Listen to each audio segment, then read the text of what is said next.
அண்ணே அண்ணே விஷயம் தெரியுமாண்ணே? 28 வருஷ திருமண பந்தம் நீதி கேட்டு கோர்ட்டு வாசல்ல நிக்குது. நல்ல ஜோடியா இருந்த தளபதி விஜயும் அவங்க மனைவி சங்கீதாவும் பிரிய போறாங்களா?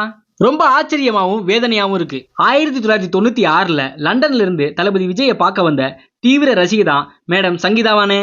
அந்த அன்பு காதலா மாறி 1999ல திருமணமா மாறுது. இவங்களுக்கு ஜேசன் சஞ்சய், திவ்யா சாஷான்னு 2 பிள்ளைகள் இருக்காங்க. இப்போ தளபதி விஜய் ஜனநாயகன் பட ரிலீஸ் பணியிலும் தன்னோட டிவிகே கட்சி பணியிலும் தீவிரமா இருக்காரு. இந்த சூழ்நிலையில தளபதி விஜயின் மனைவி சங்கீதா செங்கல்பட்டு குடும்ப நல கோர்ட்ல விவாகரத்து கேட்டு மனு கொடுத்திருக்காங்க. அந்த மனுவுல தளபதி விஜய் ஒரு நடிகையோட தொடர்புல இருந்ததாகவும் இதனால கடும் மன உளைச்சலும் சமூக ரீதியா அவமானமும் ஏற்பட்டதா அவங்க மனைவி சொல்றாங்க.